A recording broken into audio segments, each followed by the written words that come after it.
Welcome to Geeks and Grounds, a monthly game club and weekly podcast where we play games and brew good conversation together. I'm your host, Jenny Wyndham. And I'm Joel Thomas. And I think when we are posting this on video, it's going to look a little different because we're trying a new recording software, which is kind of exciting. It's got square format, at least to us right now. We're looking at square view of our cameras instead of like the 16:9 or whatever ratio. So that's actually like kind of throwing me off a little bit because I'm like, the perspective looks different here. It's very like yeah. Instagram millennial coded. Yeah, for sure. But how are you doing this week, Joel? I'm doing great. I'm out here in sunny and humid North Carolina and chewing the air on a daily basis, learning what it's like to be in a town that is very committed to its universities, this like Duke world. So it's been a very fun time of exploration. How have you been?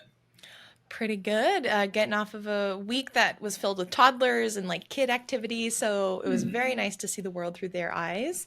But excited to also have a bit more quiet around the house because there's definitely a lot more crying than usual in the Wyndham household.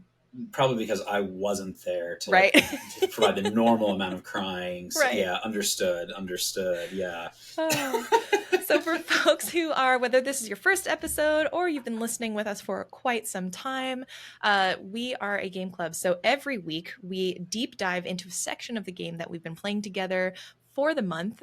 We have just started Hyper Light Drifter, which is really exciting. We announced it in the newsletter. We've all been playing the first sections this week, and we're going to be talking about it. But before we do that, we always like to dip our toes, ease in, not dive into the deep end, and do a little bit of relaxing with what we call the pastry case, this grab bag of topics from the industry, our own lives, and just see what we've been up to. So Joel, did you want to kick it off with just any game news or personal news that you wanted to share and talk about? One of the things we were just kind of quickly chit-chatting about, it needs some deeper exploration probably, is just yesterday as we're recording this, we had this big kind of scandal break about Helldivers 2. Apparently there's kind of an uproar right now because people who bought the game on PC or Steam are being forced to create PlayStation Network accounts to connect their Steam accounts to a PlayStation Network account.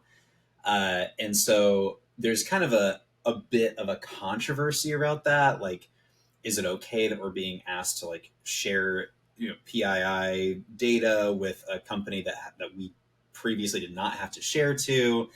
And I think it's interesting because some people, there's like this perspective. It's like the company was as transparent about this as possible, that this was always going to be required.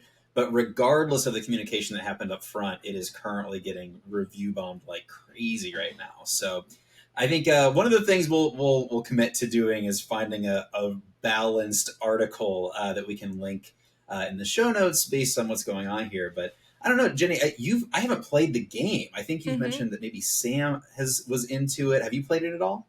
Yeah, I've played Helldivers. I admittedly, I saw this news. I saw the review bombing stuff happening. I didn't pay a ton of attention to it. So I think this is something that, we'll have to just come back to a little bit more next week once we've had a chance to read about what's going on. I must admit, I think while I don't necessarily agree with forcing people to create yet another account in a world where we have accounts for literally every single app and service that we use, I also am like, when review bombing gets put into the picture, I start to really want to look at the intentions of the review bombers and what's going on there, because while it can be a quick way to communicate, it's often used by really reactive and more maybe bad faith actors a lot of the times. And so I think I always get a bit more cautious when seeing what's going on. And I think I need to read more because I don't know what's going on.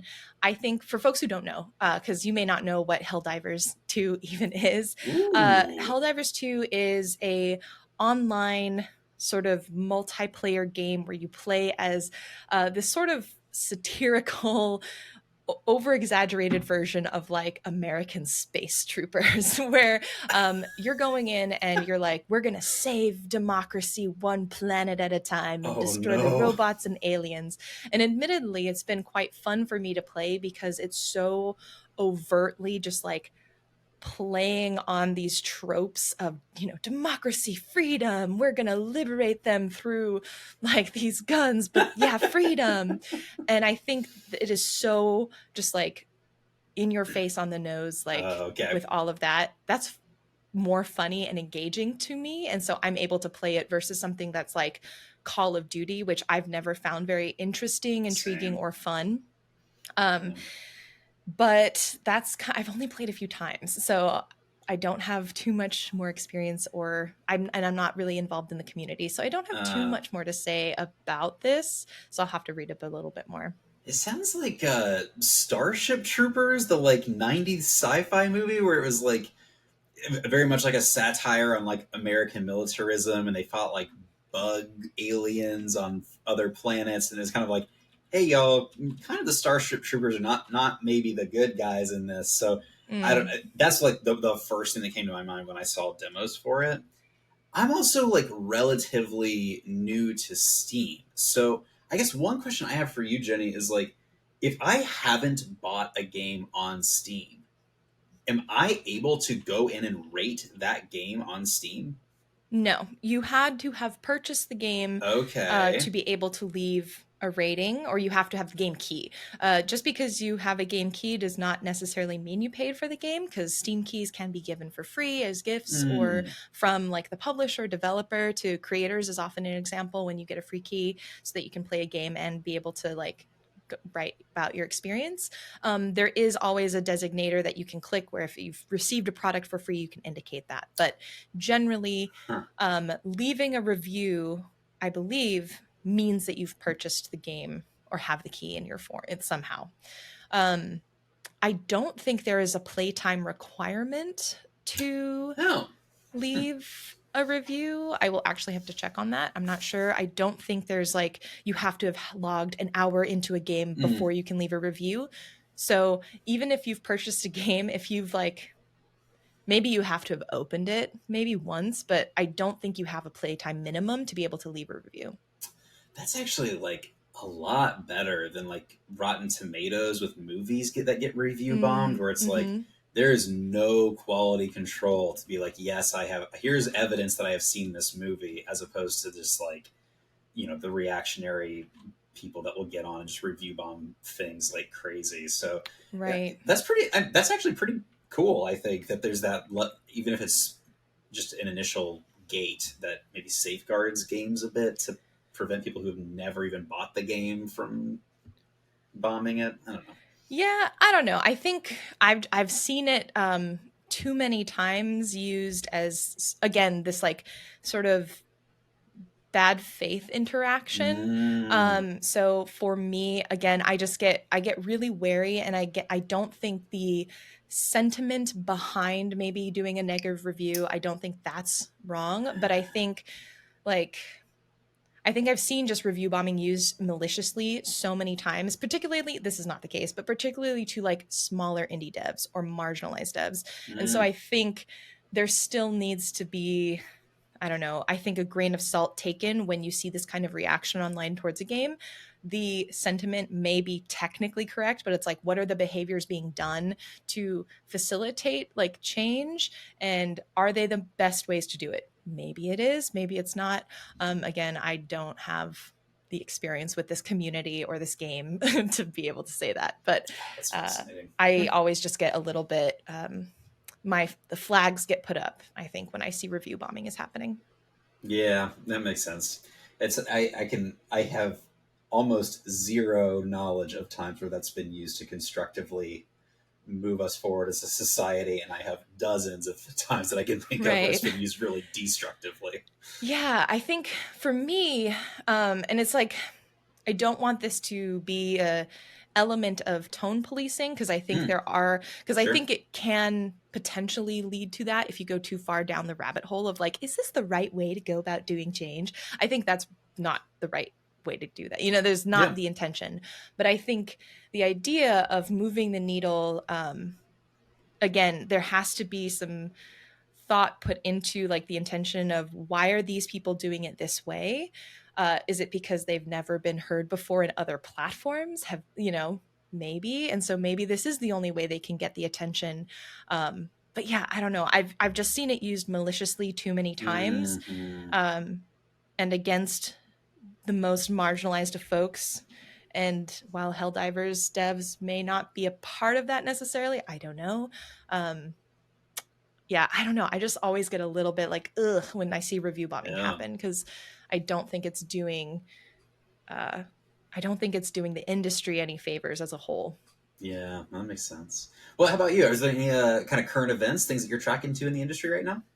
The thing that I wanted to bring up for news in the show was some additional controversy, I guess, Oh, controversy having to do with jiggle physics. So recently, let me open up this article. So I'm citing the Kotaku article titled "Farm Folk CEO on Boob Physics." We don't want to attract nasty people. This article has been updated. Alyssa Mercante covered this recently. So, Farm Folks is a game that is a farming simulator. And a few days ago from this recording, I guess on April 29th, they posted on Twitter saying, "Hey, folks, it's time for some serious game development talk. We're tinkering with character physics and Farm Folks. Burning question: which version has the perfect breast jiggle physics?" Thinking emoji face. And underneath it is a GIF with three sort of vertical sections, partitioned one with 50%, one with 90%, and one with 30%, oh ostensibly my versions of God. boob jiggle physics for this character. As you may imagine, a lot of the responses were less than positive when people on Twitter saw this. Um, and this began this controversy of, at least within the cozy wholesome gaming communities, of like, how can you say you're a cozy game when you're asking this question? I think there is a larger question of like misogyny in games that gets brought up, especially because we are still in the midst of Gamergate 2.0, which we've talked about a couple weeks ago, already, with the RPG Stellar Blade being like perceived as quote censored by certain less reputable, I would say, parts of the internet. And so this is just sort of adding a little bit more fuel into the fire, where people who are already kind of in red alert about this sort of issue, both on like sort of the victimized side of like, hey, we are being Mm, attacked by people who are wanting boobs in games, as well as being kind of this sort of dog whistle, I feel like, to people who are like on it already, wanting to find another reason to like get more people into the bandwagon and have another thing to yell about. I will say again, and this is from the article, Critivo, which is I believe the developer or publisher of this game, the developers of this game, the founder Alex Kolshikov wrote, initially he leaned into it a little bit and then he wrote an apology. um, in the article itself, and I'll link it in the show notes so you all can read it as well, the apology was a little bit sort of like back and forth, because he says he does not want to attract people um, that are about the whole Gamergate, we want more boobs in games, misogynistic sort of mentality. He does not want that. Um, he wants diversity in his games. He wants games to be accessible. He's saying all that mm. stuff, but in the next breath, he'll say like, "Oh man, like, well, I think what was the quote? Um, I think in the same breath, he'll like kind of switch tactics and be like, everyone's just too radical We're just on too both sensitive these sides, and we're too days. sensitive." Oh Yeah, my so it's like God. there's a bit of confusion, I think. I don't know. I have not followed Farm Folks. I don't know the devs. I don't know this team. I will say, though, the more interesting question to me, because I think this issue for me feels a bit more clear cut, because I'm like, you shouldn't have asked that in any sort of forum. I think Yeah, if you didn't know what kind of reaction that would have, you have your head in the sand. So I 100%. think that is like very clear cut. For me, that's not necessarily the interesting part of this controversy. The interesting part was a question that was asked by, let me get the article up. It was from The Gamer, and this was by Stacey Henley, who wrote Farm Folks Jiggle Physics and the Problem with Cozy Games. And this was really interesting. Again, as someone who is very, I'm one of the organizers of Wholesome Games. So this is Mm, like very within, like, this is what I do for a living. So I'm very right. curious, what are we discussing? Because I think this is a very valid criticism. In this article, she uses this jiggle physics controversy as a jumping off point to ask, uh, is are we too is there a wholesomeness problem in gaming? Are we policing too hard this idea of like almost desanitizing, cosifying games so much that they become just like too soft, like they finish conversations before they begin? Mm, um I would say, uh what's the quote here? Games can't just be a little bit cozy now. They have to be a hug from a fluffy cloud and envelop you in a sugary haze of wholesomeness, or else it's not living up to the brief. And so, this idea of like cozy means no conflict is the one that she's asking. Is there mm. something that's too cozy? Is it too coddle? Like, does it coddle players too much? Um, and I think that's a really interesting question. Um, I have some thoughts to add to that, but I would love to, because I've been talking a lot, let Huh. you have an opportunity. Do you think games can be too cozy? That is fascinating. So, first of all, my perspective is if the game is being created by your artistic team, by your writers, or whatever, and they have a story to tell, I don't believe that there needs to be a threshold for too much or too little conflict as long as they're telling their story. If producers, financiers are coming in and saying you need to change your story so that it fits X, Mm-hmm.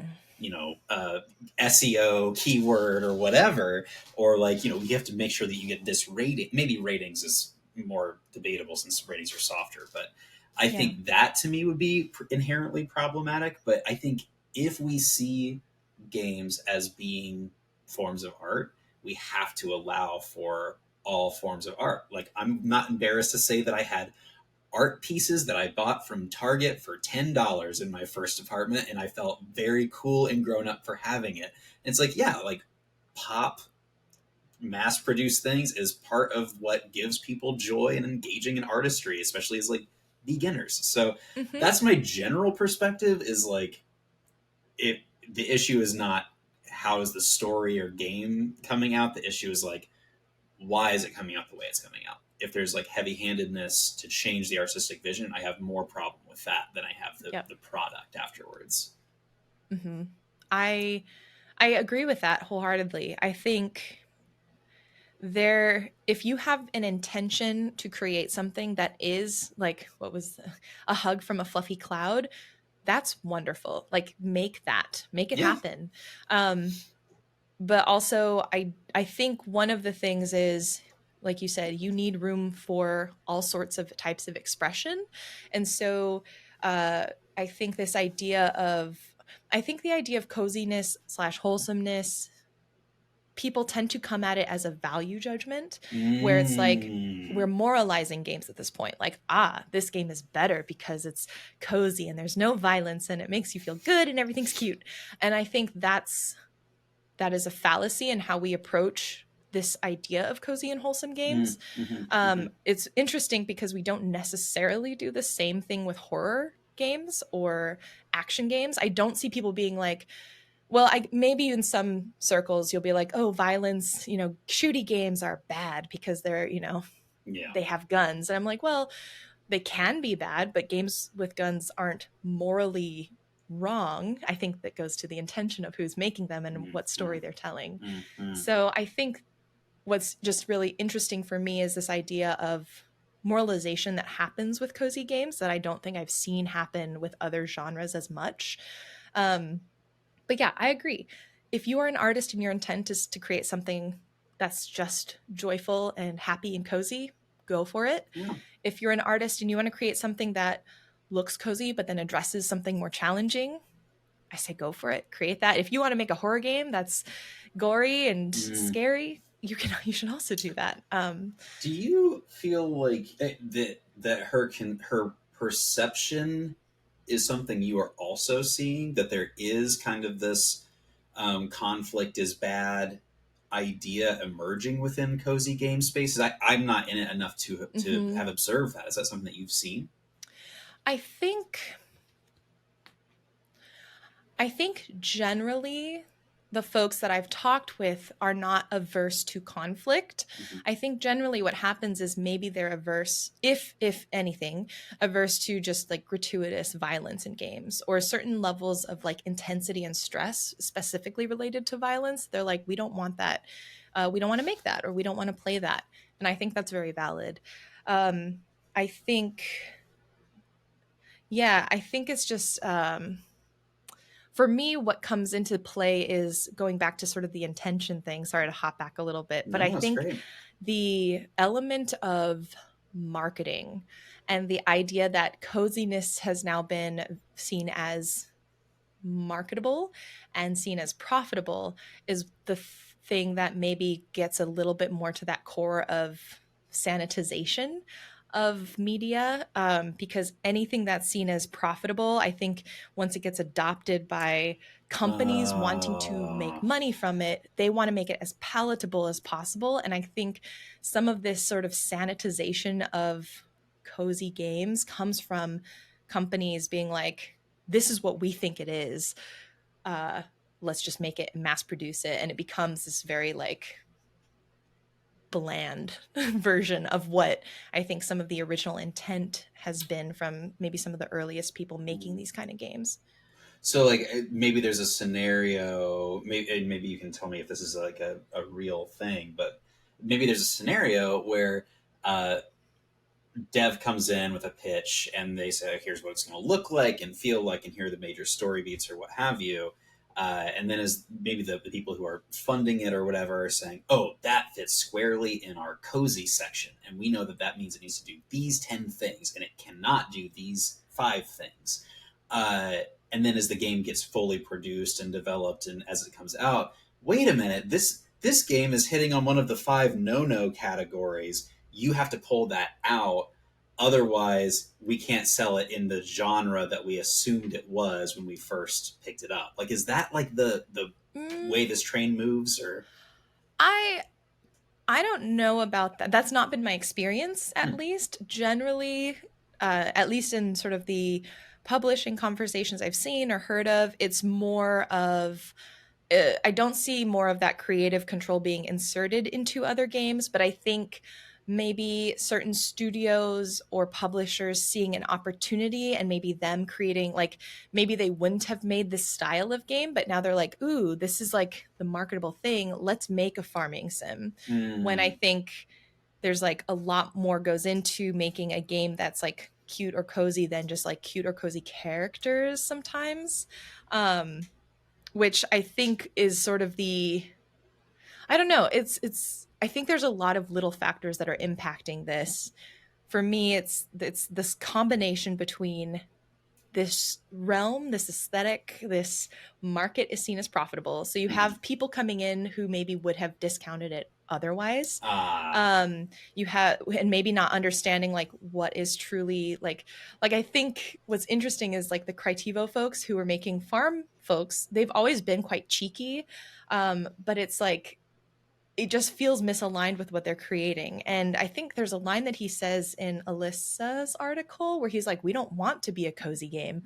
But I'm like, it's really interesting because the way you're marketing yourself feels like you do. And so there's sort of this like mismatch between expectation and identity that's happening with some games that are maybe like not wanting to be considered cozy and wholesome. And maybe it's illuminating a change in strategy that some of these folks have to go through Mm. if they want to like take on some of these aesthetics but not the whole like personality type.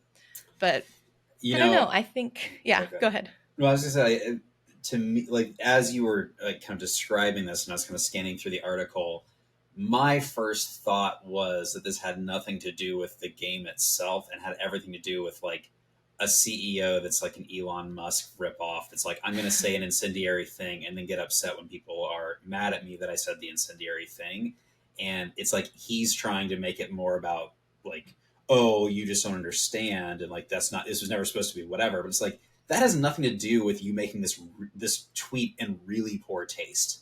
That, it Right. has nothing to do with that. So, Right. Yeah, I think so. There's like I think this issue, which is really interesting because people have like hopped into it.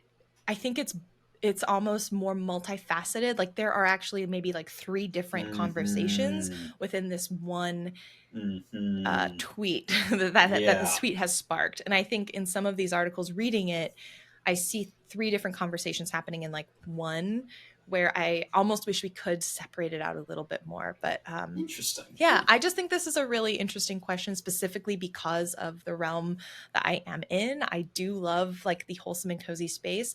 I do know that people have used these terms and this marketing to be frankly quite bigoted in this space, which is really frustrating and disappointing. I think there's this level of like family friendly, that I hate. And I really, I think it is something we have to be super aware of because, especially just on social media right now, like, what is it? The trad wives, like the traditional family friendly Yes. aesthetic, like I've noticed a decent amount of pickup of those folks being like, I love cozy games. I love wholesome. And I'm just like, no, no, no, no, no, no. And so one thing I know that I've been trying to be a bit more aware of is I actually am starting to avoid using cozy all of the time. Like I think Mm, cozy is much more subjective than I personally like to use when mm. describing certain types of games. I also am trying to find ways to show like coziness, if we need to use that word, or wholesomeness is about maybe some of this like thought and intention behind it, not simply just the aesthetic. And so I don't That's know, it's something I think about a brilliant. lot. Oh, that's so good, Jenny. I've never really thought about it like that, but yeah, I think you're right. Like the word itself, we're getting to the point where like it doesn't really communicate anything Yeah. specific anymore. Yep. And yeah, like kind of like as especially as we're trying to figure out what are you actually trying to communicate about a game when you're talking about it, maybe finding different words would be helpful regardless of what how we define cozy. Right. I think for me, just this conversation, it has happened many times within that space already. And I know Mm. folks who are maybe familiar with this conversation are like, we've had this discussion for the last 2 years. But I think because so many more people are coming into gaming and coming into Uh-huh. this type of gaming, Yeah. it's still being brought up quite frequently still. And like I've been trying to use words more like specifically like, oh, this is like a really like joyful game, like it sparks joy, which is a whole different phrase that has controversy, but this game is like really joyful. This game really is thoughtful in how it goes about, and I'm trying to use these other words that I think still evoke a cozy sentiment, but isn't just like this is a cozy game, because Yeah. I found that word means nothing to me anymore. um This is a swashbuckling adventure. Yeah, exactly. It's like, what does that even mean? Which we live in a society. We need terms, we need marketing. I Yeah, will still probably use the word cozy, but I'm sure. trying to be more aware and cognizant of it. And Mm, seeing articles like this where it's like, can a game be too cozy? I'm like, I think games can I think games can be unwilling to take into account like um I think games can be sort of almost ignorant, like in terms of their the ways that they don't address things, and that's not very cozy. Quote. mm. I think, yeah, I think it's just it doesn't mean anything anymore to me in some ways. Yeah. Oh, interesting. Well, what is meaning some things to you these days? What have you been getting into over the last week or so? I've been playing after a stint of not really playing a lot of different games. I feel like I found passion in games again, just discovering a bunch of titles. Well, and I think a lot of releases that I've been waiting for have been coming. They're Mm-hmm. coming out May 9th. Literally 50% of the games this year are coming out on May 9th. It's ridiculous. um, so, Another Crab's Treasure recently released. It's published and developed by Aggro Crab. I will put a disclaimer, just I worked at Kowloon Nights, and Kowloon Nights did give funding to Aggro Crab, but that's like the extent of any connection I have with them. Um, Another Crab's Treasure is a crab themed souls like, shoals like, as some folks have Sure, been Jake. saying. So you are a hermit crab whose shell has been taken away, to pay for taxes or as collateral to pay for taxes and you have to go on an adventure to get it back. And so you're going underwater, fighting all sorts of marine life in a Souls-like style. I will say this game is really fun. I am here for Souls-like games that do not look like typical Souls-likes. This is vibrant and colorful and Mm, cartoony and silly and stylistic, and I find it so much more intriguing and appealing than dark, gloomy, mm. sort of typical high fantasy. I think it's much more compelling. Like at the beginning of the game, you have like a narrator that's like, "Arise, shellless, and take up your Yeah. arms." Well, it's so funny because literally there's like, you know, those plastic it's like you have, it's like the claw hand but you have like an animal head and it Oh yeah, opens yeah, its yeah. mouth, like that's like the loan shark that like takes your shell from you. So it is goofy. Oh, that's I great. think overall it's a game that has something it wants to say about particularly like pollution in the ocean, about capitalism. I was actually talking with a friend earlier today, Josh of IntelliGame, who, if y'all haven't listened to IntelliGame, he does a stream every day, I think, of the week, 4 days a week. Really good stuff. But we were talking about how it's really interesting because in the game they're like, no taxes ever, taxes bad, and I'm like, well, taxes can be used for good. I think it's Tax is good yeah, generally. taxes can be good. Our tax money can be used for very bad things, but I Tax is bad think in America. yeah. So I think it's really interesting. We had conversation about how this like initially you're like, yeah, tax is bad, but it's like, well, actually schools are nice and roads fixed would be good too. Hmm, Um, amazing. but yeah, that was it, it at least elicits conversation, which I think is also really interesting, Mm, especially because oftentimes, at least when I play Elden Ring, which is my like main example for a Souls like, mhm. playing Elden Ring, I'm like, I kind of get the story, but usually it's me like being like, I'm gonna just go fight a big bad and yell maidenless and like I'm just gonna be in this world, and that's kind of the extent. And I wish I could understand the story, but it seems a little bit more convoluted and more Oh yeah. heavy than I want to Oh invest yeah. time in. Another Crab's Treasure, not the case. So it's also a bit more straightforward, which I appreciate. I do. I would love it if someday we got something from them that was a bit less opaque story wise. But we're not there yet, baby. Dark Souls is also, just from a story perspective, dark. It is hard to understand what am I walking into. Yeah, obfuscate things intentionally. Yeah, exactly. Um, I Let me like right click on a piece of armor in order to get some story beat about what is happening here. right, like I love lore, I love environmental storytelling, and I'm like, there is a ton of it, but it's like I think I found my limit of where there's too much. Like I think this is actually pushing the line for me. I Okay. love it. I think it's great, but you have to be just willing to invest a certain amount of time. And I appreciate that Another Crab's Treasure like takes some of that sentiment but doesn't do it to the nth degree. Hmm. So it feels very accessible from that perspective. I will say it is a challenging game still. So if you play what was interesting to me is that I played the first two, like I think one is technically like the first boss, like the tutorial boss, and then two of the sub bosses, totally fine, no problem. The first main boss, the difficulty spike is like it goes through the Ooh. roof, and it's weird because it's like the first boss introduces some challenges that I think are a little bit perplexing at that stage in the game.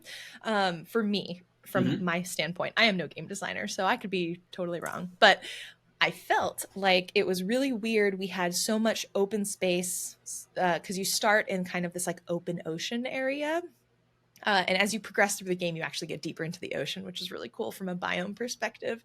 But the first main boss battle to get out of that first area is like super enclosed, really different battle style, I would say. And so it's like Interesting. you don't have the practice in that kind of like situation to be able to build off Oh. of.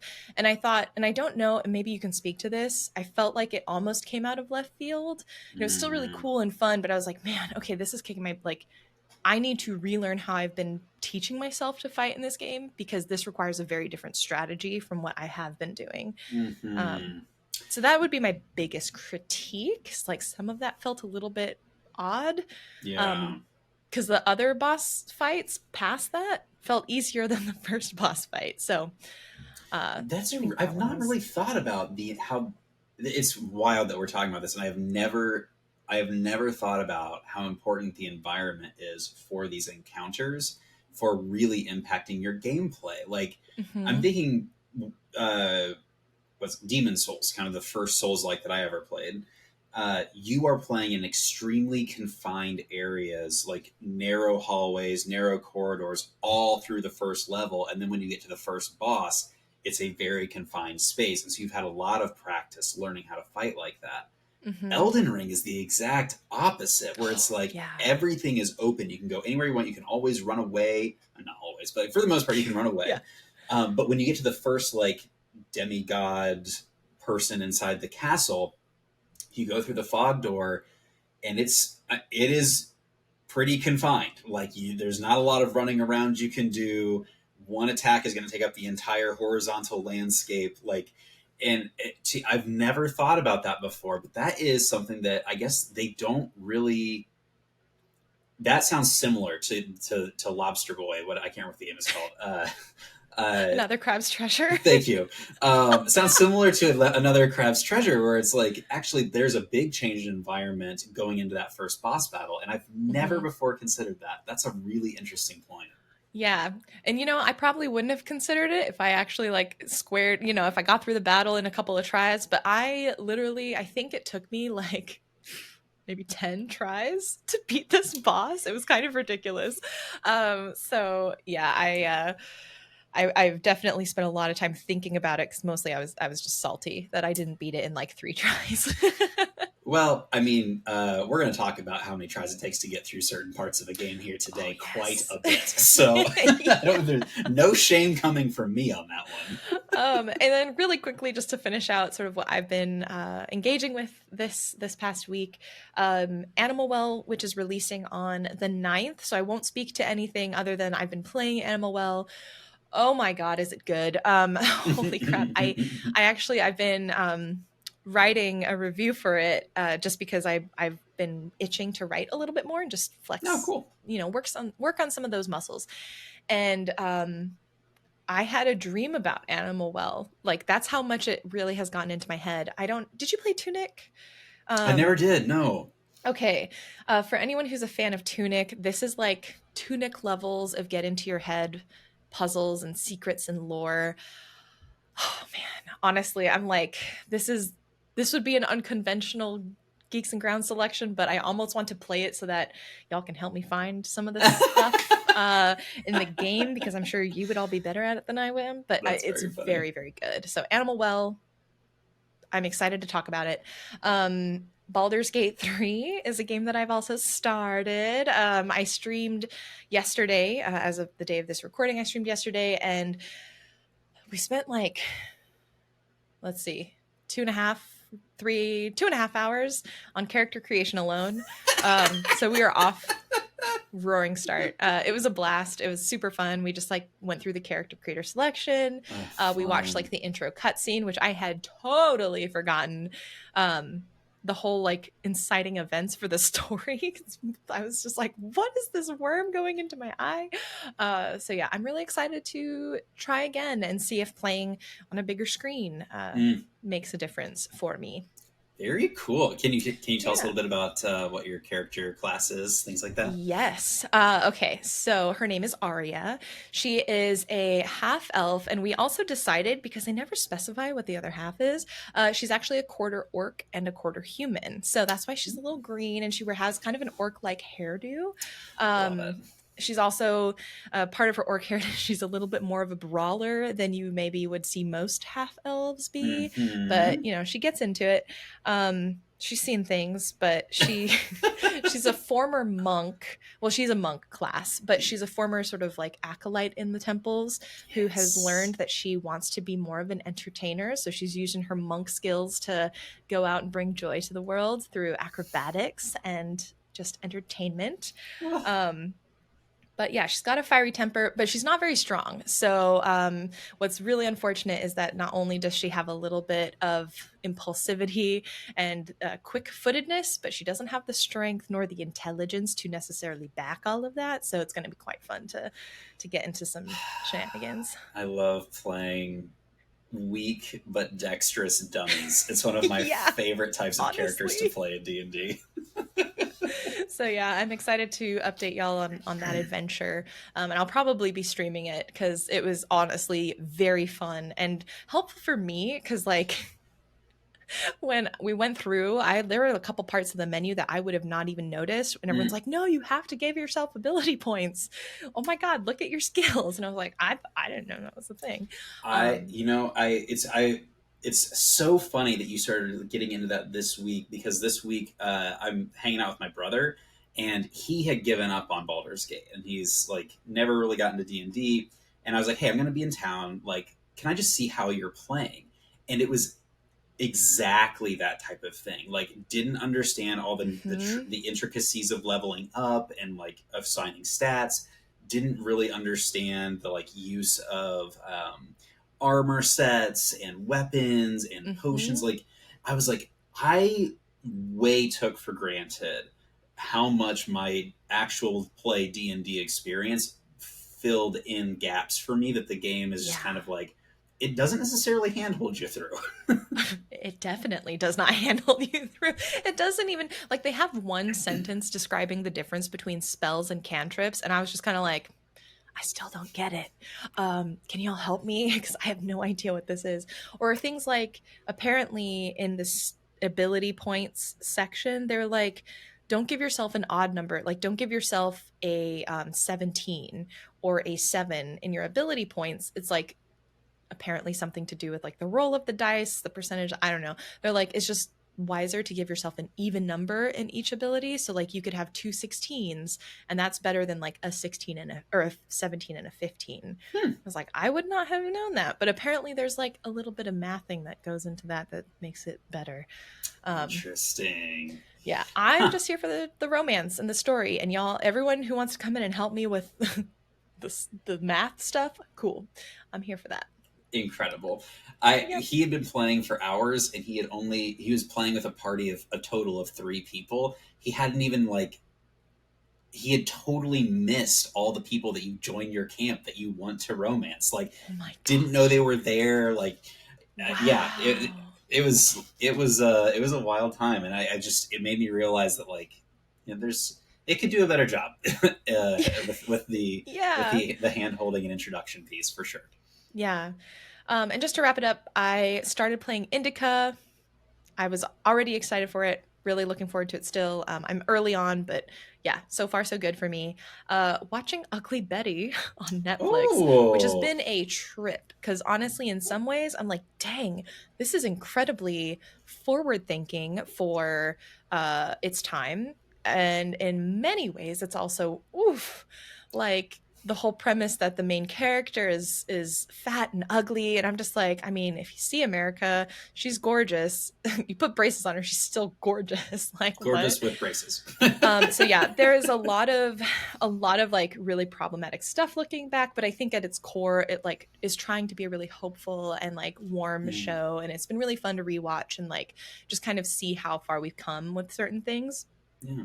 Because I think I remember watching it as a kid, and at the time it was like, oh my god, look at this representation, like this is amazing, this is so inclusive. And yeah, looking back, I would not say that now, but I think it was really trying at the time, which is kind of Yeah. cool. And I have been I picked up the Three Body Problem. I want to reread it. I keep just holding it and then falling asleep. I will be getting to that probably on my flight when I travel this week. The body keeps the score. Maybe your body's just telling you, hey, the It's three time to body rest. problem that you need to solve is sleep. Yeah, right.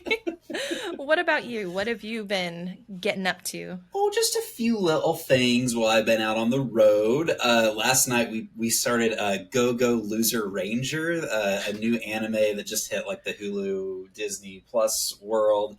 The premise being that, like, like putties from the old Power Rangers thing. The idea is actually all of the monsters are gone. The Power Rangers killed them, and every week the Power Rangers are forcing putties to put on a show impersonating as though they are being invaded. And Wow. one of the like putties has had enough, and he was going to try and like disrupt the system and take down the corrupt Power Rangers. So obviously very much a satire on the Sentai world, and the first episode was very funny. Awesome. I cannot wait. Which is hilarious because I feel like I always wondered. I'm like, the poor putties who are just like, there, you get hit once, you're out for the count. Like it's nice to see a show maybe addressing a little bit of that there. Yes, I'm into it so far for sure. Hmm. And then very exciting news. My brother has gotten into Brandon Sanderson and has Hmm.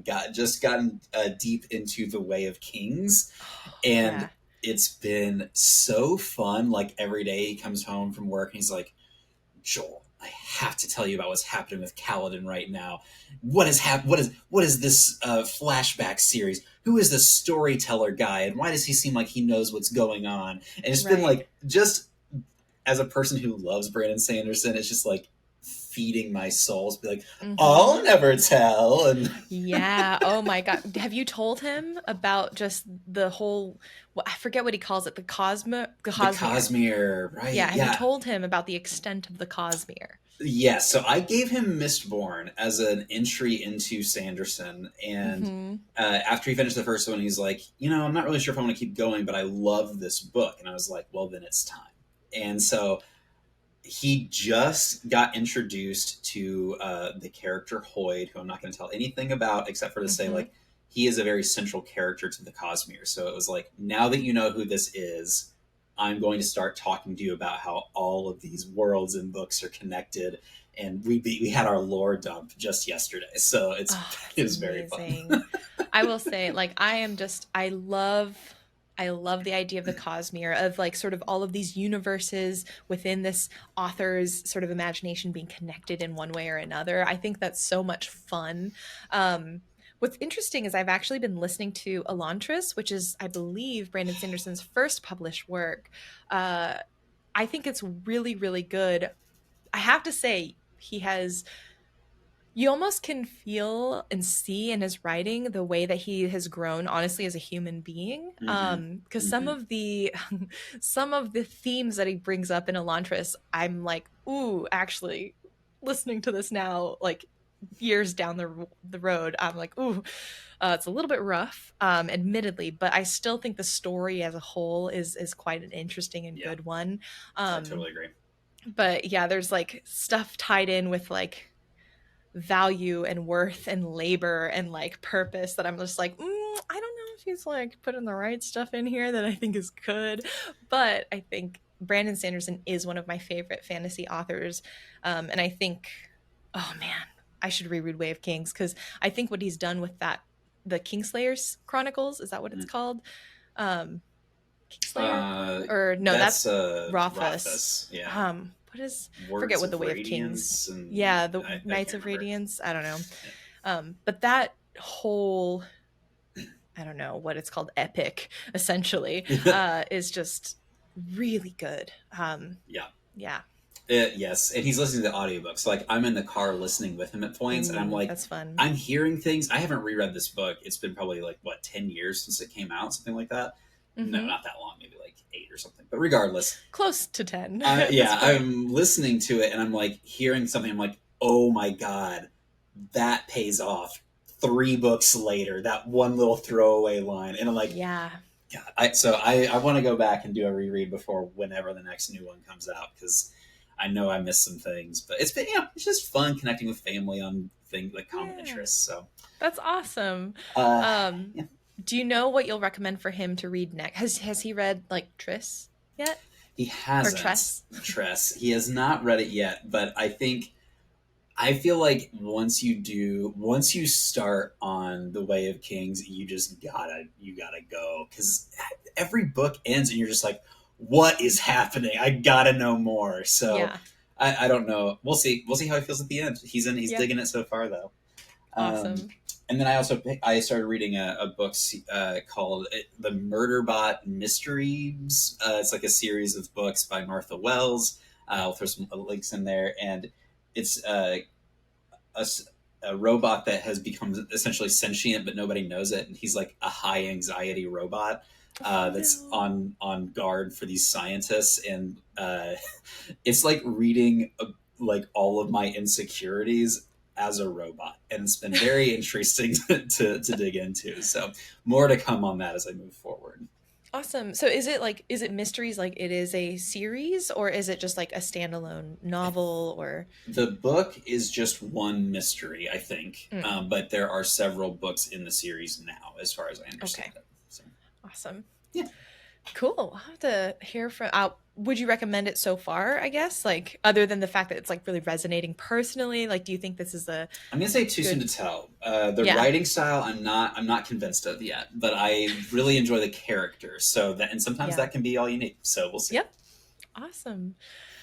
All right. Well, I think that's it for the pastry case. We have so many releases. I'm just gonna like quick fire read through them because like I would say maybe 75% of these are also coming out on May 9th, so that's fun.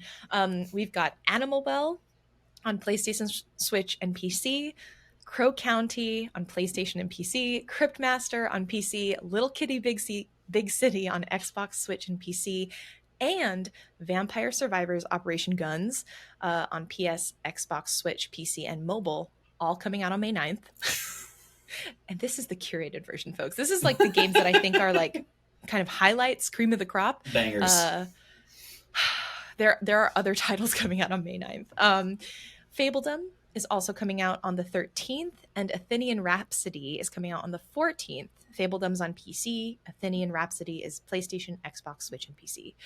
Uh, really good group of games. I will, in the newsletter this week and show notes, the bonus brew section of the notes where I put all the links from this podcast. I will put links to the games so you can just investigate them, see if any are interesting, if you're wanting to pick up something fresh. As always, send any question or comments via Discord or to jenny@geeksandgrounds.com. All right. All right. Time to delve into this month's brew. So, this is the first episode of the game that we introduced at the beginning of the month, Hyper Light Drifter by Heart Machine. This came out way back in 2016. So, this is a bit of a indie cult classic, I would say. Joel, have you heard of this game prior to the club? Did you have any background knowledge or experience with Hmm. it? Good question. I think I have almost bought this game probably 100 times. So I've seen Really? the images, I've watched the trailer, and every time my thought was, I don't think I'm good enough to play this game, so I didn't buy it. And so it scared me off. But I'm diving in. I'm putting in the work and the hours. I wouldn't say I'm getting good. I would say I'm getting enough skills to avoid getting good.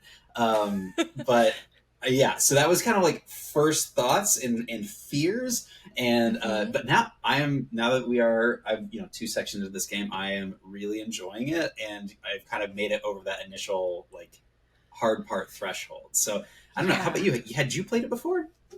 I had not. This is a game, honestly, it had been in my library for quite some time. It was just one of those where I think 2016 was a pretty banner year for indies. I just Mm. remember a lot of games coming out that year that I was busy playing.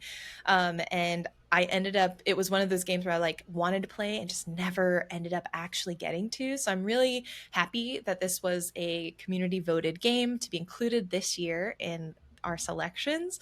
I think this is a really interesting title because also just looking up a little bit of background information, the developer Alex Preston originally actually launched a Kickstarter for this game. Oh, And really? originally, yes, this is a Kickstarter title. He requested 27K to develop this game, which is so ridiculously low. I'm like, we're the inflation really go up that high? But I think it also is just a generally lower ask. He ended up fundraising more than 600K for this game. So Wow. that's what allowed him to hire more folks, programmers, artists, expand the console offerings. It's pretty cool because this game is available like Windows, Linux, Mac, PlayStation, Xbox, mobile. You can play this game pretty much everywhere, which I think is pretty awesome. That's awesome. I admit I would never want to play this game on mobile. I feel like it would be so difficult to No, see on that no, screen. would not be able to do Um, that. but it's just really cool that this is available. Yeah. What's also really neat, I think, is there's actually a sequel coming out later this year called Hyper Light Breaker.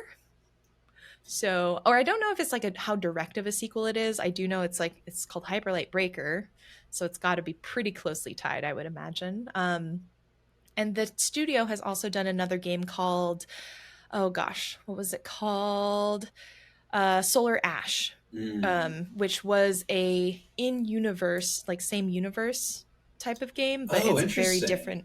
Yeah, it's not a direct Huh. sequel, but it's within the same universe as Hyper Light Drifter. So pretty cool stuff. I am Yeah. really excited. One of the things Hart mentioned in the monthly hang that we had a couple weeks ago, or maybe it was last week, who knows, was that there are some really good YouTube kind of video essays about all of the Mm-hmm. lore in this world.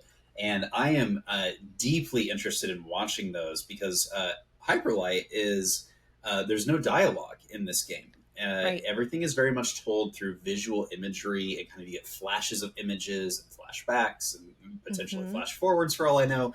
And I was like, well, is that something I can watch before I play the game? And he's like, no, you gotta play it after, so or watch the YouTube video after. So I'm actually really excited, not only just to play this game. I'm really excited to watch this video essay and learn more about like the concrete elements of this lore, and see if the puzzle pieces that we start talking about today can fit together into a big picture that I can understand. Yeah.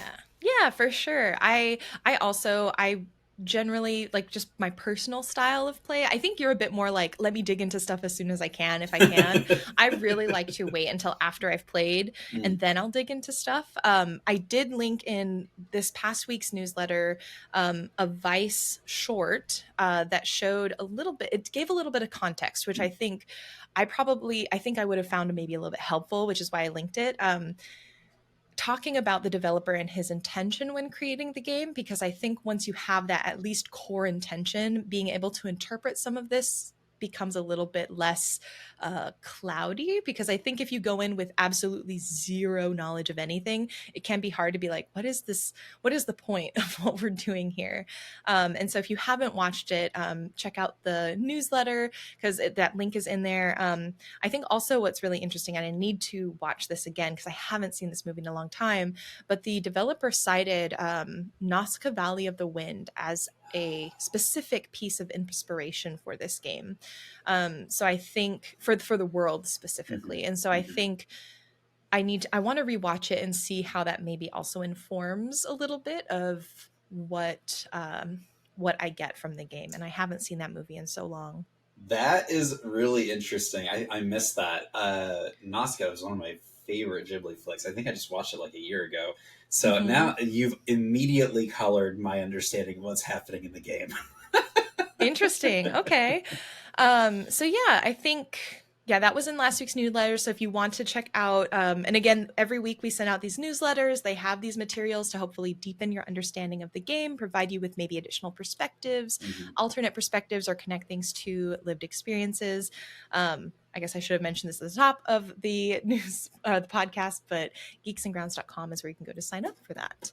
Um, so today we're going to be talking about, and I'm looking at the time. Do we just want to talk about North today actually? Sure. Just looking at time. Um, we can set the scene, and then maybe next week we can, if we need to, we can dive into the other sections. But we'll talk about just North Sounds good. today. Um, so the game begins, and it has a pretty intense start, I would say. Would you like to describe it for us, Joel? A fever dream of the most beautiful art and illustrations. You are set in a world of beautiful neons and teals and reds with organic, kind of beautiful foliage around, and you are immediately plunged into what appears to be some sort of apocalypse. Yeah. The vibe that you get is there's some sort of I would describe it almost techno organic. Like imagine like your circuit board imagery that kind of is somehow Mhm. gooey and alive and invasive. And what you observe immediately is in these kind of flashes and images, what looks to be a city that is getting destroyed, almost like a bomb has gone off. Mhm. And you kind of immediately see that you are in this kind of red wasteland as a character. You appear to be almost like some sort of heroic figure with a sword, but you also are immediately introduced to not only is the world somehow fundamentally broken with giant robots that have maybe been involved, but Right. also you as a character have some sort of illness or sickness that is also a part of who you are. I think you kind of Mhm. cough up some pixelated blood almost immediately as a part of this. Um, and I think there's also this idea kind of pervading or coming through that you are somehow connected to what happened at the end of the world. This is what I'm picking up. So I'm not sure if you die at some point and you've been brought back. I'm not sure if you are an orchestrator and or something, but immediately the images that flash across the screen, in addition to just being like really gorgeous, are devastating to watch. So I Mhm. think that was kind of like setting the stage for how this game just kind of kicks off. Yeah. Were there other things that you noticed in some of these opening sequences? Yeah, I think devastating is definitely a word I would use for this. I think what was really interesting is we see this imagery of this diamond, and there are four like sections that light up. And so I think that is something that sets the tone also of your specific goal. Later you'll learn as a player, you go into a place and there's like four regions and you have Mm-hmm. to unlock essentially the four like little terminals that are associated with each region. um, but I think also the imagery of what I interpreted as Anubis, um, this Oh, sort of dark dog that is there, in the middle of like that diamond imagery initially at the start of the game, but also this dog is hanging out with you kind of through some of this devastation. And yeah. I think going into this idea of, I would say almost like perhaps terminal, perhaps chronic illness that your character is dealing with, which I think is also really cool. You don't know like your character, who are they, where are they coming from, you just know your character is like somehow associated with this maybe devastating catastrophe, um, and they are so ill. That's like it. So I think that openness is really intriguing. But yeah, Anubis is immediately what I've thought of, like this dog or this jackal. For folks who aren't familiar, is ancient Egyptian, I believe, Yep. typically associated with like funeral practices, with the dead, with the care of the dead specifically. Mm-hmm. So it's just kind of bringing it home, this idea of like imminent, I don't know, there's like this time that I feel from this character. Like there's a limited amount of time that we're dealing with, Mm-hmm. even though we're not given a explicit clock. Like this character's time is Feels close, urgent. but we just don't know when. Yeah. Yeah. Which I think is really interesting, considering going back again to some of the intention of the developer, because I saw this and I was like, oh my gosh, I think we're dealing with this element of time, even though they don't give us anything. And in the Vice short that was linked in the newsletter, the developer talks a little bit about how he has grown up and he lives with congenital heart disease, or a Mm-hmm. congenital heart like something, Mm-hmm. where he is constantly going to the hospital, and this sort of specter of, at any moment, like I could get really seriously ill, my heart could do something and I could just die. And I think this idea of that specter and that sort of possibility looming, is one that really comes across in this game quite effectively. It's not like malicious necessarily. It's just like there, like the dog specifically, Anubis. I'm like, it's just always kind of there. There's like yeah, and even as you play through the actual game, I Mm-hmm. totally forgot that you see them in some of those opening scenes and sequences. But the dog is almost like a guide to you. Like Yeah. it's just running off screen to give you an idea of the direction to go when you go into Right. certain parts of the landscape. And I think that idea of like it acting as a guide is now that you've referenced Anubis makes a lot of sense. I had totally not picked up on that. That is brilliant. Yeah. And so, yeah, I think definitely there's a sense of urgency. Like you were saying, I think that's a really good word as well. In addition to devastation, there's an urgency. I think the idea that the Titans seem to be robotic. So it's like they had to perhaps have been created Mm-hmm. by something in Mm-hmm. this world. And we don't know. The world seems to also be filled with like, I guess the drifters seem more humanoid, but Yeah. everything else is more like animal, which also is a little bit interesting to Oh, me. I hadn't noticed that, but you are totally right. Yeah, and so we haven't talked about it, but later after you see this cutscene, eventually you kind of make your way from a mountain into what seems to be this village that has been Mm-hmm. or built or rebuilt in this world that has seen the calamity, and everyone else is like sort of more like frogs or birds or like they're all creatures, at least Yeah. from my memory, what I can recall. That is so interesting. I had totally missed that, and it like kind of adds to my questions about like what's going on in this world. Has the world Mm-hmm. always been made up of like humanoid frog animal folks, or is that Right. something that's new? Um, I also recall I have this note. There is almost like this giant black gate that shows up as part of the Flash, and you start seeing it through the Yes. gameplay as well. It reminds me very much of like the Full Metal Alchemist Door of Truth that Mm. essentially like kind of is a central theme and story component in Full Metal Alchemist. I don't know if it's intentional, don't know if that's in my head, but it's the one of the things that I was immediately thinking about when I saw it. Oh, and you also have a little robot boy, a little robot buddy that like follows you Yes. around and floats Yeah, a above your little robot shoulder buddy. and can help heal you and do things. Yep. I love a good robo buddy. Just Yeah, super always a cute. fan. Yeah, and so you start in this village, and this is quite literally like the hub in what will be this sort of. I think of it as Disneyland style exploration. I think also you can think like it's directly inspired by like Zelda and some Diablo, where you have this hub center, Mm-hmm. and you are going literally in sort of the cardinal directions, northwest, south, and east, and you can explore each region. And mechanically, you explore, you unlock that region, you can move on to the next one. I think, and I tried to look this up without spoiling myself, so maybe it's not exactly accurate because I'm trying to avoid spoilers for myself, but I think you can go any direction you want. So if you're playing this and you're like, you're talking about north, I went south first. That's a very valid. Totally fine. I just it's what's interesting, and I asked this in Discord because I'm like, what made you pick what direction you wanted to go first? Because I just went north because in my head that just made sense. Like my Mm-hmm. brain was like, north and then just work your way like around.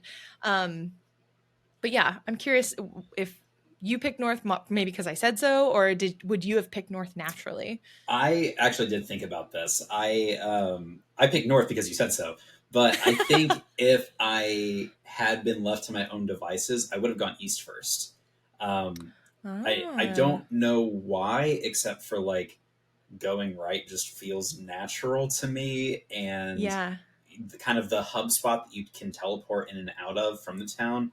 I think it's a more direct path to go right and over to the east than it is to for me, and it's just more natural to go that way than the other directions. So Mm-hmm. might not be Mm-hmm. might not be real, but it's something I did. I put some thought into that. I thought about it. Yeah. Yeah. Um, now I'm curious for because we haven't talked at all about the mechanics. Like Mm, how are we playing this game? Because again, I think what's going to be interesting is because the story itself is so open initially. Like we probably will dig much more into that next week, I yeah. imagine. Especially because we're only going to talk about one section, so it's like only gives just little glimpses of things. Hmm. But before we do that, let's talk about like what are we even doing in this game? How is it asking us to play? Because I know you also have a lot of thoughts on Yeah, that. I mean to quickly answer, how are you playing this game? My one word answer would be badly. I haven't felt this bad at a game in a very very long time, Mm-hmm. which was a bummer for me because it I like to not feel bad at things. But the game is made up of a combination of like kind of three primary things based on this early phase. Like you have a sword that you can attack with, you can dash and then attack. You have a little Yep. gun that lets you pew pew things. and that the kind of the combination of those three things are kind of how you navigate and are fighting. Um, Mhm. I love dash based combat. It's one of my absolute favorite things in video games, in addition to just Yeah. being able to jump.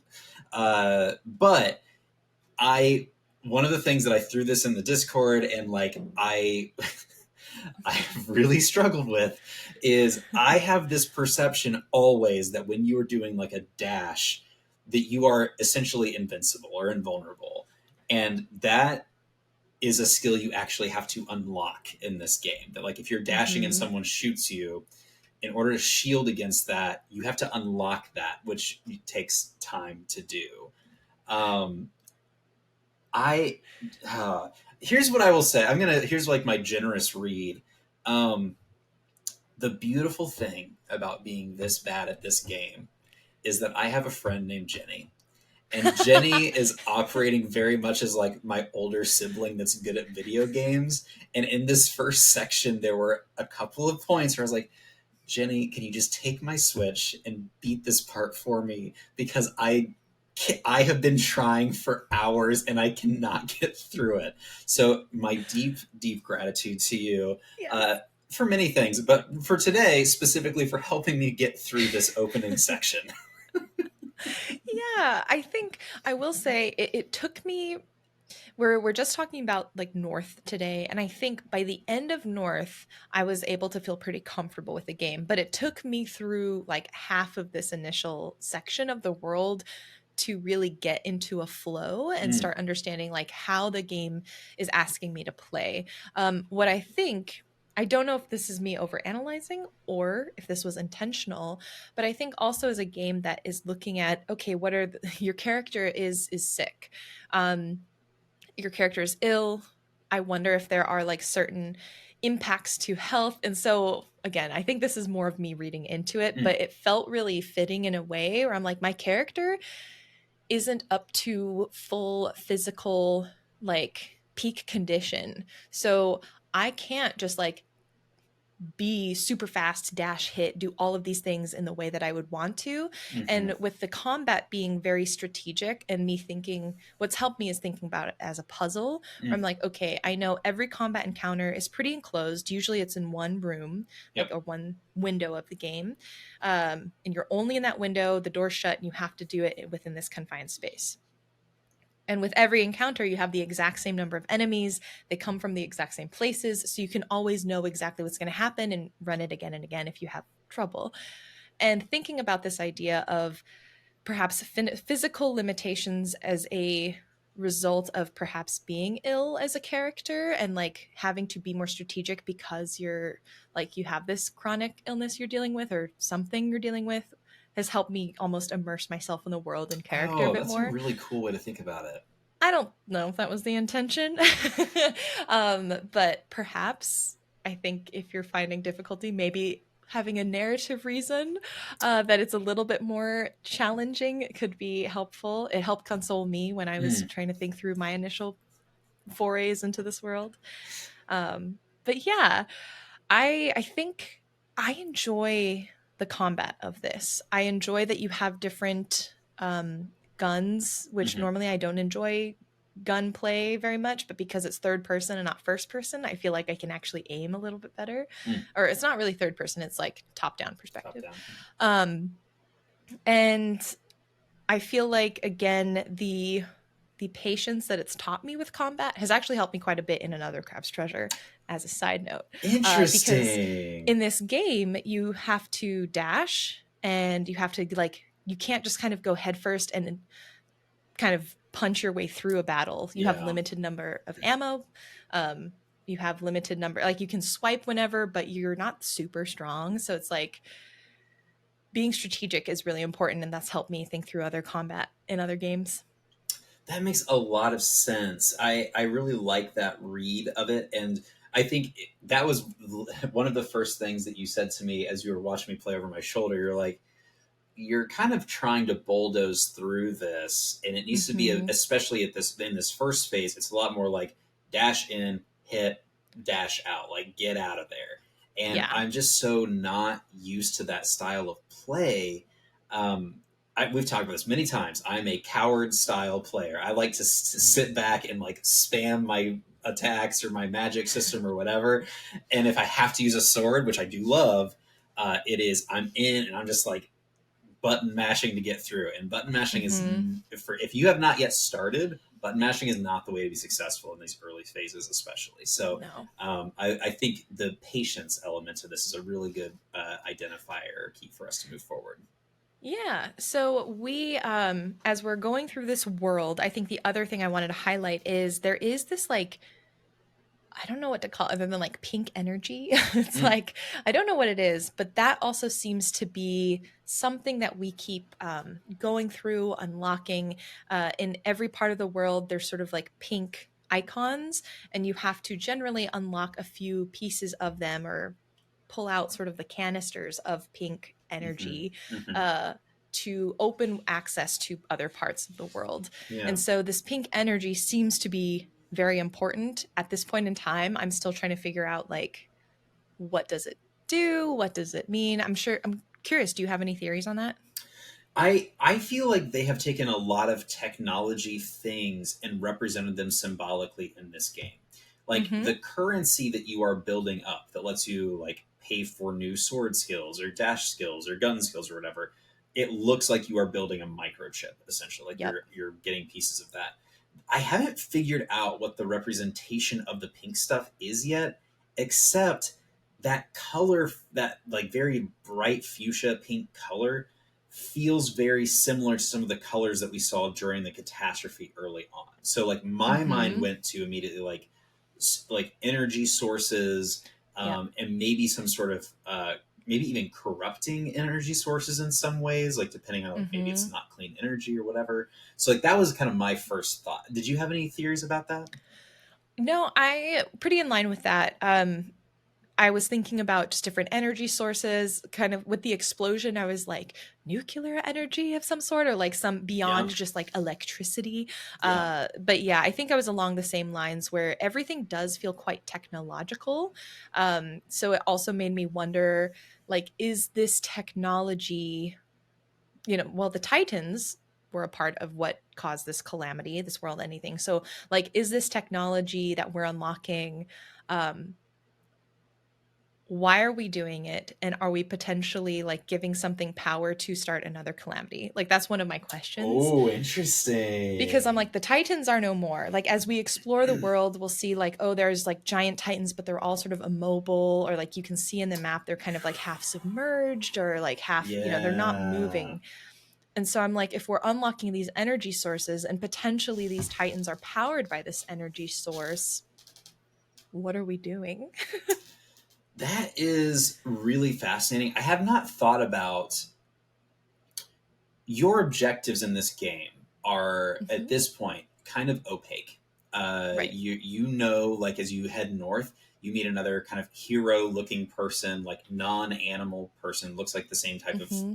species or whatever that you are, and Hmm. that that being kind of indicates, hey, there's a boss. The bad guy's up there. Marks on your map. That's where you're Right. going, and so it feels very like narrowly focused. But what I haven't really been able to figure out yet is like, what is the overarching goal for our hero character? Like, what are they Right. trying to bring about? Um, while it's not safe to be in these mountains, which is kind of the environment of the north area, the Hmm. people in the village don't particularly seem like they're fighting them off. Like it doesn't seem like they're in any imminent danger. So, Right. do you have any theories yet? Like maybe what we're trying to do? Yeah, my theory, so on a I wonder if because we are ill, right? We know that our character is suffering from something. Part of me was like, I wonder if unleashing or unlocking this power is going to give us access to a cure. Like why make a big deal about this illness unless maybe our character's initial motivation is to find a way to get rid of it. Mm-hmm, Um mm-hmm. I think that was the most immediate thing. I think uh again, I don't know why we would. say like this power gives access to a cure other than maybe this technology. Like again, the emphasis on technology feels like maybe there's knowledge that was lost in this calamity that we're trying to regain by going around and searching for it. I don't know. But I think for me, it feels like we're looking for an answer to this illness that we have, to get it to stop. But I'm not entirely sure You know other than what? that. That did not occur to me at all. And it, like, no, it didn't, because it doesn't the quest right now Yeah. does not feel personal to me. Like, Mm-hmm. you're going through these mountains, you're fighting, and the mountains are like covered with like bird type baddies that you're fighting. Yeah. Um, and your kind of ultimate objective in the north is to fight the Hierophant, the boss in this area, who's Yeah. a scary bird boy. And after you do, some pillars kind of change, but the only Mm-hmm. other change in the environment is now the top part of the diagram in the center of town is like lit up and you can kind of Yeah. teleport back and forth or whatever. That to me does not feel personal. Like, maybe, Yeah. of course, all these things could come together. I have no idea. But like the Right. idea of like I'm changing the environment in such a way now has maybe like I'm almost worried that there's some sinister undertones to it, that like, Right. Well, and that's the this other theory that I was saying earlier where I'm like, yeah, why are we using this power? Because again, if the yeah. Titans are ostensibly powered by this pink thing and we're like unlocking the pink stuff, is that like is that are we causing the Titans to return? So again, those are my two at the moment. We're like either doing a power play with the Titans, or I think we're risking potentially this power being used bad, but maybe again going with Anubis being this like caretaker of the Mm-hmm, dead or caretaker of like the dying. I feel mm-hmm, like mm-hmm. there's this element of maybe we're looking for something to take care of our illness. um so those are my two theories, very loose at the moment.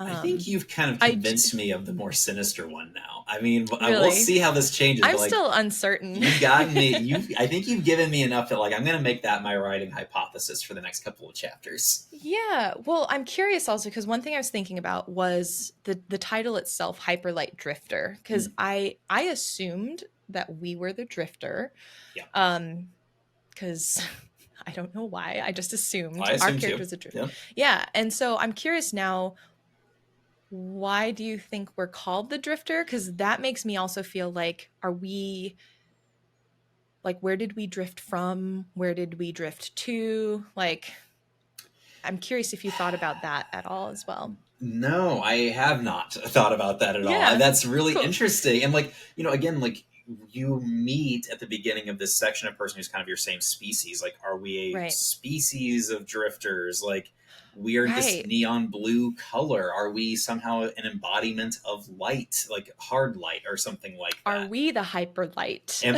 Is hyperlight the was the friends hyperlight we the made friends we along. made along the way? Perfect. We solved it. We Perfect. solved the game, everyone. Actually, we don't need to do any more podcasts on this one, Yeah, guys. we We've actually done it. solved everything. I will say, speaking of like the talking with the drifter, the other Hmm. hero, whatever they are.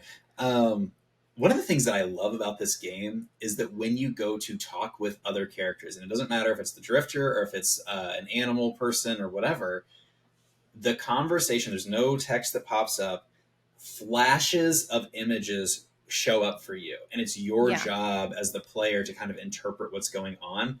I think that is one of the most fascinating forms of storytelling that we've encountered in Geeks and Grounds. And like, we've obviously done a Yeah. bunch of different things, but the way that the idea that communication happens on a purely image-based symbolic level is Yeah. fascinating to me. And it leaves so much open to interpretation. I Yeah. think because, if you have specific words, specific text, there's a level of interpretation that you can pull. But I think by having images, specifically, it's like comic book panels of images that are Yeah. quite disparate. You only get four, and sometimes those like three or four tell a very big story. I think there's one in the village that you start out where it seems like maybe they were traveling, they were accosted, and then now they're in the village. And those are just the three panels you get. You could make you could go as detailed and as wild as you want with that story. And I think depending on how invested you are in specific characters as they Mm-hmm. tell you things, what context you have, like I'm curious if I had done East first and then seen a panel, like would I have interpreted some of that differently? Like how does Mm. maybe even the order that you're playing this game impact your interpretation of the story? So yeah, I think also for folks in the community who are listening, if you're playing it and you're playing in a different order, still hop into Discord. You can always put the spoiler icons and just say, Yeah. "Hey, I started here," and tell us if you are interpreting things differently, because I'm very curious to see what happens, depending on even play order and like all of that good stuff. Because I think you're right, telling stories through images, really, really interesting. Yes. And it's interesting to talk about like kind of having to interpret those images because the boss that you fight, the Hierophant, uh, Mm-hmm. I double checked my information here, so I pulled this up on the dictionary. But like, the definition of a hierophant is a person, especially a priest in ancient Greece, who interprets sacred mysteries or esoteric principles. And they're wearing kind of priestly robes. Mm-hmm. This giant bird boy. So there's some interesting religious elements or cultish elements, perhaps, that are happening here Yeah. that I'm really also interested in exploring. But I will tell you the thing that is the biggest mystery to me right now, the thing that I am most curious about. Mm-hmm. As you are making your way through these North Mountains, most of the hard battles that you fight are actually not on the mountains. Most of the hard battles that you fight are inside of the mountains, and the mountain is almost completely non organic on the inside. Like it is Yes. halls clearly built by someone or something. There's technology Mm-hmm. there, there's bookcases and computers and chairs. And I am really interested in this idea of like, especially now that you've mentioned Nausicaa, the blending and potential abuse of the natural by the unnatural. And I'm Mm-hmm. really curious to see how that gets fleshed out as we move forward. Yeah. And again, just because it's like now that I've heard the developer a little bit illuminate his story again in that Vice short, which was just so nice.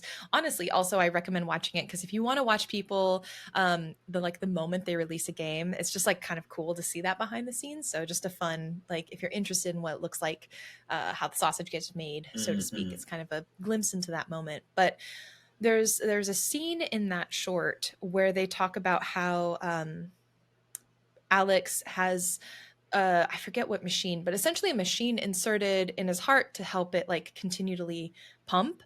Um, I don't know the medical stuff that goes on, but essentially there's a machine in his heart, which heart machine kind of makes sense Oh, there. hey. Um, but when you talk about this blend between natural and machine, and knowing that he created this game as a reflection upon Mm-hmm. his own health, I think that is a really interesting connection to make, and one that I hadn't thought about until you just said it. This idea of not even just natural versus industrial, but like within like sort of nature versus industry, but also within our human selves, like the ways that we can take on machine as well as like our own sort of organic body matter. Uh, Still an early thought, but I think that's something I hadn't connected until you just said that now. Ooh. Well, I guess what I'm interested to see as we move forward is the world always like just beneath the surface, like inorganic, and what's Yeah. happening there. So yeah, lots to explore. I think I'm so eager to learn more about more about this world for myself, and then learn more about some of the theories that are out there about what's going on. Right. Yeah, because we didn't you started talking, but we didn't delve into I want to just maybe finish out a little bit of this lore discussion on the crows themselves, because Mm, I think it is interesting that I think each region will have its sort of its own boss and its own animal. I think the crows and this, like you said, I definitely got that like cultish mentality. I'm curious. I don't know what the other regions are sort of interpreting yet, but it is kind of interesting if we think about like technology and religion kind of coming together in that way. I'm curious if you have any thoughts you wanted to add on that since we didn't delve too deeply yet. I think there is. a tendency for people after major catastrophes to revert to, I'll use the word, but I don't mean this derogatorily, superstition and like supernatural perspectives and beliefs as a way to help organize and make sense of the world, like the Mm-hmm. aetiological stories and myths of old. And so there's an idea that's kind of sparkling in my mind right now around, was this kind of cultish religious experience or expression created after this kind of apocalyptic Mm. event, and as often is the case, has now become a power structure in and of itself, Yeah, regardless of if there's some sort of deeper truth or meaning behind it.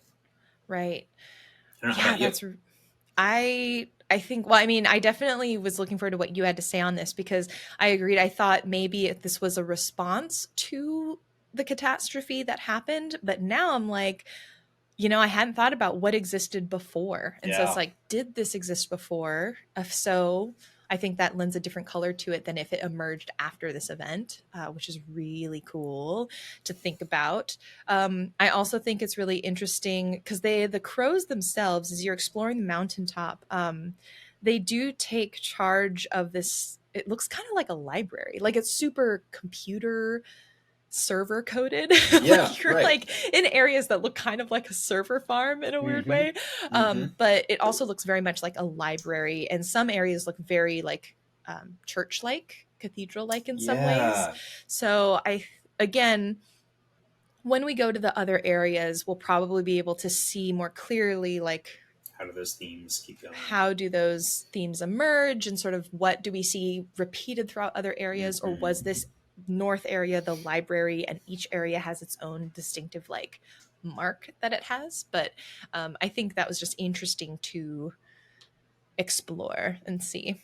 When did the bird god come to be, and when did the worship start? Yeah, right. Oh my gosh, I will say, just as we close out the discussion, how did you feel about the boss battle? I mean, bad. I mean, this section By that alone, point, I yeah. think took me like 4.5 hours to play through. Wow, I okay. was so it. What I Yeah. will say is the boss battle was probably one of the shortest battle experiences of the section Hmm. for me. I think it only took me maybe 10 tries. Other parts Yeah, of this the rest. section took me like 20, 30 tries to get through. Ooh, So okay, yeah, I will say that like the boss battle I played after you kind of gave me some pointers about how to like right. hit and run. And so I think that was a huge part of me getting it to like sub 10.